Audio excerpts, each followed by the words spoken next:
I'm here today talking with Mike Richman, the author of George Allen, A Football Life. Mike, glad to have you here. Great to be here, Randy. Thank you very much for having me. Yeah, we met last summer at the Pro Football Research Association meeting in Pittsburgh, and your book had not come out at that time, but I subsequently picked it up, and uh, I want to say this thing is 600 pages. How long did it take you to write this book?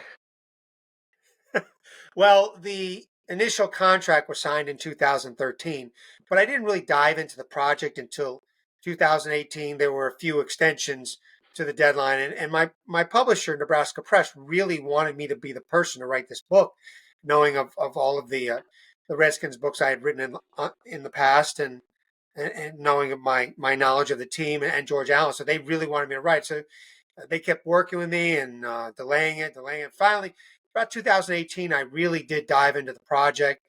It's not very easy to do when you have a full time job, and so, but I managed to do it. I pushed my way through. I really, really wanted to get it done. I wanted to write the definitive biography on George Allen. I grew up with the George Allen coach Redskins. That was my team. I knew, of course, of George Allen and admired him so much, and I knew of so many of the players and Larry Brown and Charlie Taylor and the greats, Chris Hamburger. There were just so many of them. And that was like when Allen came to Washington in 1971, the Redskins became a really, really good team, a great team. Actually, for a couple of seasons, they made the Super Bowl in the 1972 season, losing to the Dolphins. So I just knew, so much about that team. My father owned a men's clothing store here in Rockville, Maryland. He invited one of the Redskins to come over in a promotional appearance, running back Charlie Haraway. I will never forget that day. There's actually a picture of that in the book, very, very like on the inside of the front cover.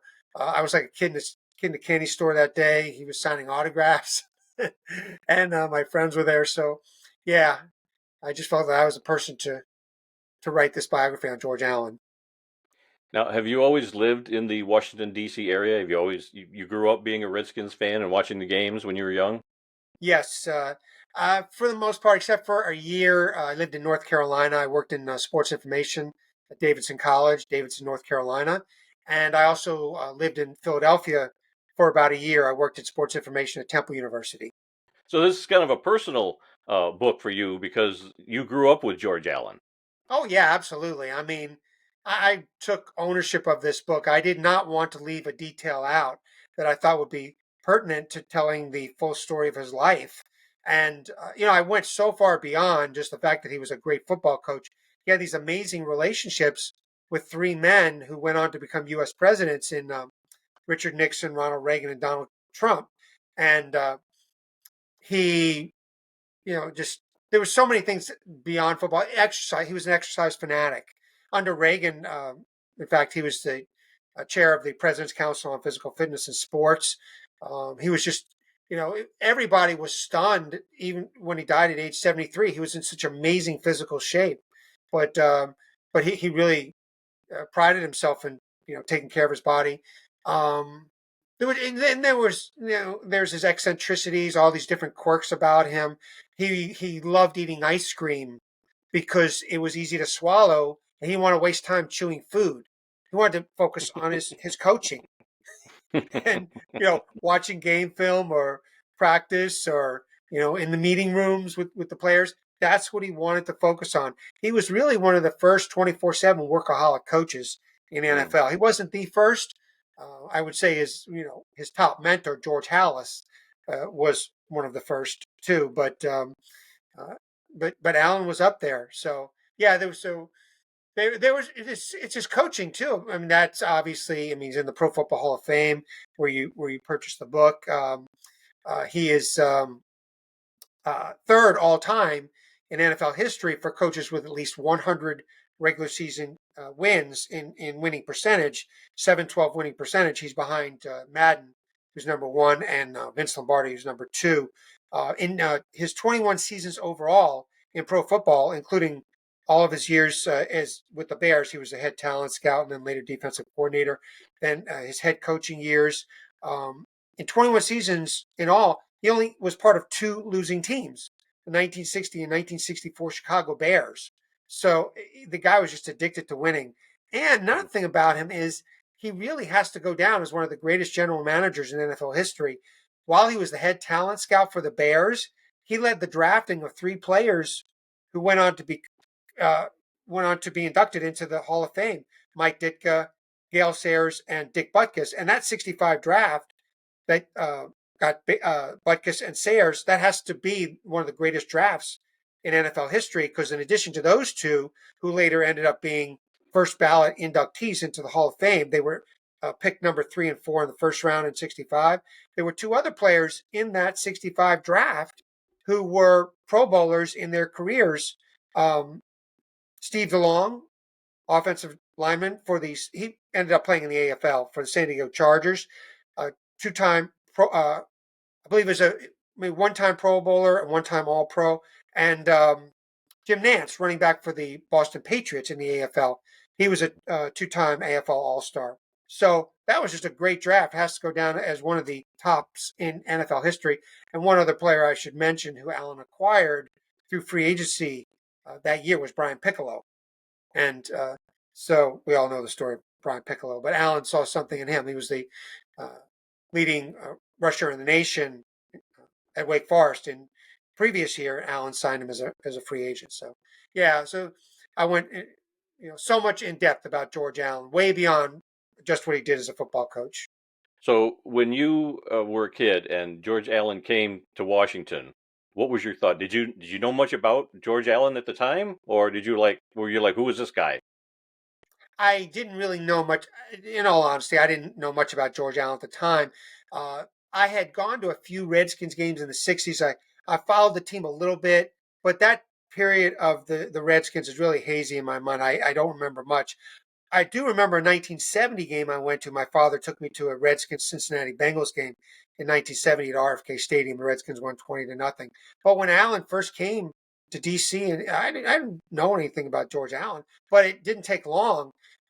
That fall, the Redskins finished 9-4-1 his first season, '71. The Redskins finished 9-4-1. They went to the postseason for the first time in a quarter century. You have to go all the way back to the Stanley Baugh days, 1945. They played in the NFL championship game that year, losing to the Cleveland Browns. But I'm sorry, it was Cleveland Rams. But it didn't take long for me to find out about George Allen and know that he was a great coach, and come to know really well some of those players. I mean, I used to imitate the throwing motion of Billy Kilmer and Sonny Jurgensen. Back in those days, you'd get lost in the playground, schoolyard for a whole day, and parents may not know where you were, and it didn't really matter. So, played sports, so many sports, and gained a love for history at the time. My mother took me to so many museums in the DC area, and I saw that I had a talent for writing too when I was in grade school.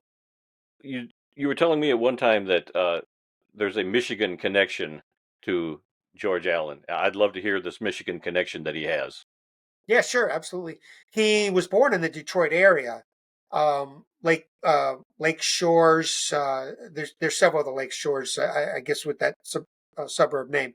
But he was born in that suburb. I'm sorry. He was born in Detroit, and then his family quickly moved to that suburb. His father worked on the assembly line, one of the Ford assembly lines. That's how they ended up in Detroit. And but at college, he went to the University of Michigan. Actually, let me back up a little bit. In college, he was part of the Navy V-12 program in World War II. It was a program run by the federal government to train future naval officers for combat missions in World War II. So Allen was first at Alma College in Wisconsin, then Marquette. Then he ended up in Michigan, and that's where he earned his bachelor's and master's degrees, both education related. And he wrote his master's thesis actually in the importance of scouting football. So he had it in his mind then. Actually, he had it in his mind going all the way back to his youth, which was a really daring thing to do during the Great Depression, to think about, I want a career as a coach in sports in some capacity. So, back then you would think of doing something more practical, like, law or medicine or whatever, to make money. But he thought of coaching. And so, but by the time he got to Michigan, he really focused on that. He wrote his master's thesis on the importance of scouting. He also got his first coaching job at Michigan. He was an assistant on the 150-pound midget team, which was started up in 1947. He had met Fritz Chrysler, the great Michigan coach at the time.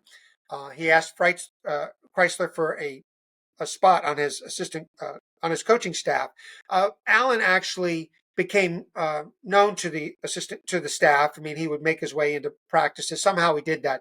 That was George Allen. So he came to know the coaching staff, and he got to know Chrysler as well. So he asked him for a spot on his coaching staff. Chrysler said no, no spot on the varsity team, which was a great team, by the way. They were a national power at the time. But Chrysler said, listen, we're going to start up a 150-pound midget team. There were 4 midget teams in that region, in that Midwestern area. I think Ohio State had one of the teams. So Allen was an assistant on that 150-pound midget team. Then it would so happen later, the next year, he got his first head coaching job in college at Morningside in Iowa. Now, tell me about the time that President Nixon suggested a play for Allen to use in a game, and it didn't quite go the way they expected it to. Is that correct? That is correct. So Allen and Nixon were actually good friends going back to when they first met. When Allen was the head coach at Whittier, Allen became the head coach at Whittier in 1951 after his 3 seasons at Morningside, and at an NCAA meeting after the 51 season, that's where he met Nixon. Whittier was Nixon's alma mater. So Nixon had been invited to the meeting for some reason. He was a congressman at the time.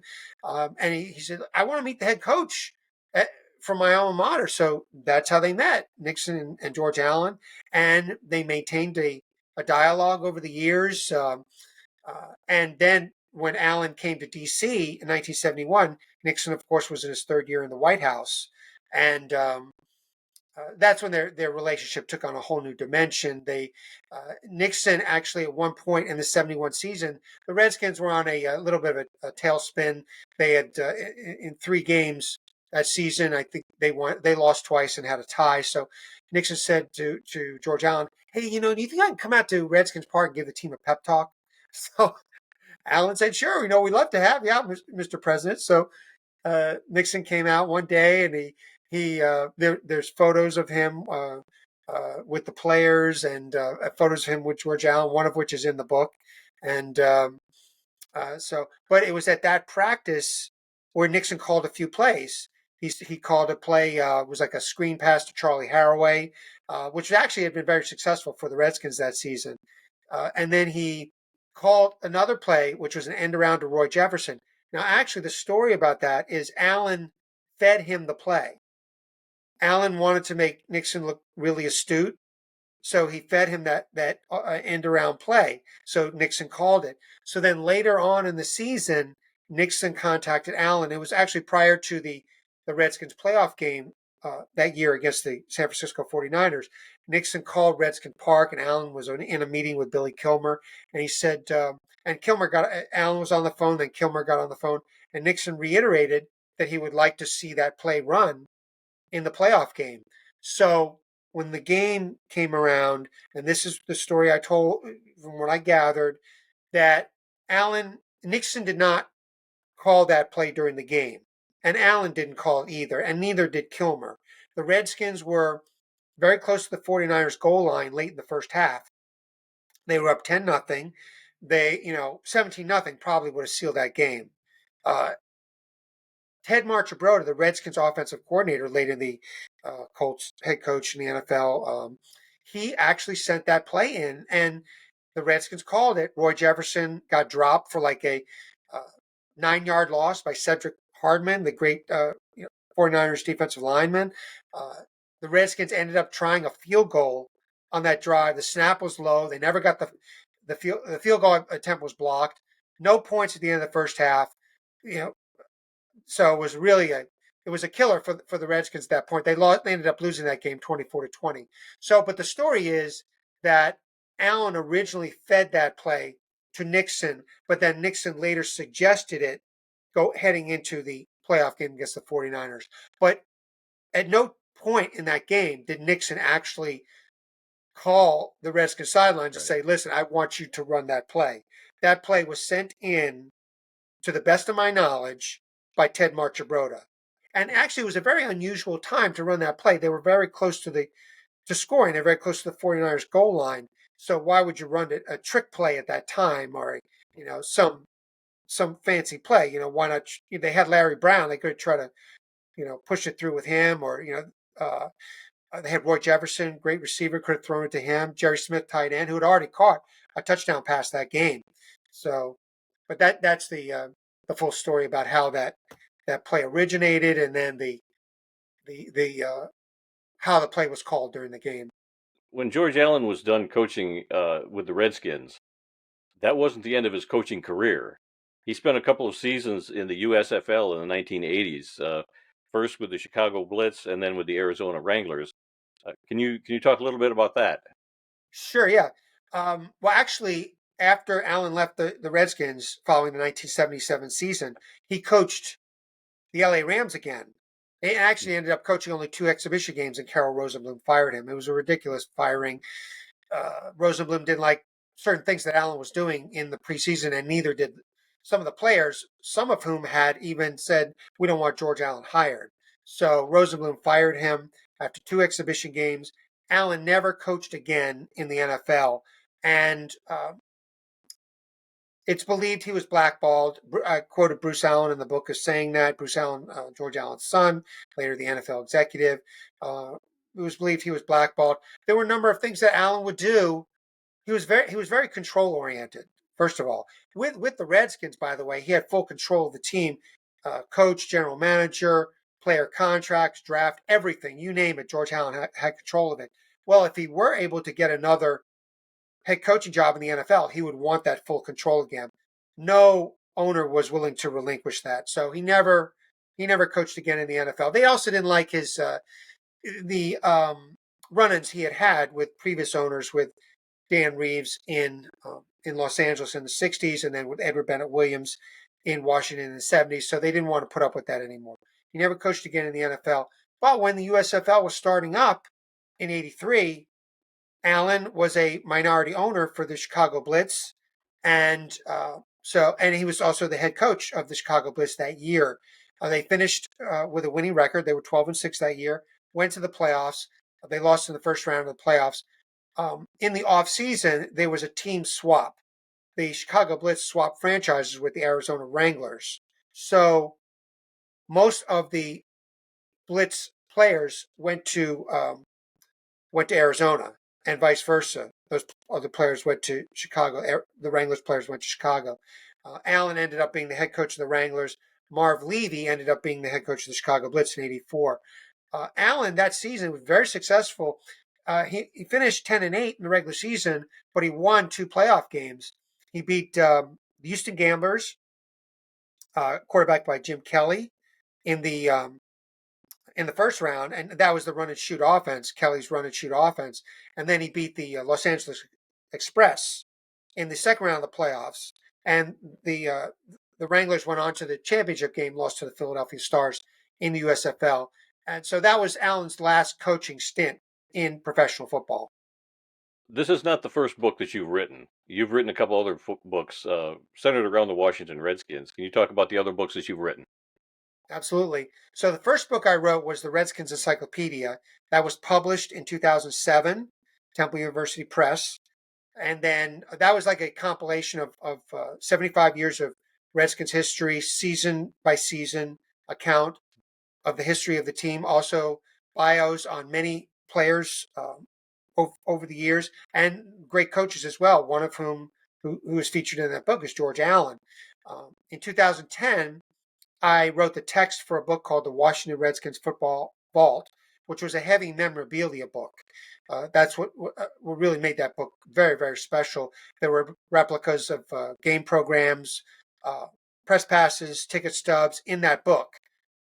So, but I wrote the complete text for that book, which is another account of the team's history, going from its inception in 1932 all the way to through the 2009 season. That book came out in 2010.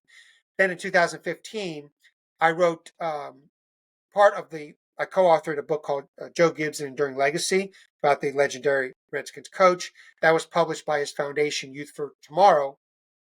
I wrote the chapters on his Redskins coaching career and also his NASCAR career. Gibbs being the owner of Joe Gibbs Racing. Another author wrote the chapters on Gibbs and Youth for Tomorrow, which he founded in the 1980s to help at-risk kids. And that author also wrote the chapter on Gibbs' spiritual life. So now we have George Allen, A Football Life, being my most recent book. Up front in the interview, I mentioned that you are a member of the Pro Football Researchers Association, like I am. How long have you been a member of the PFRA?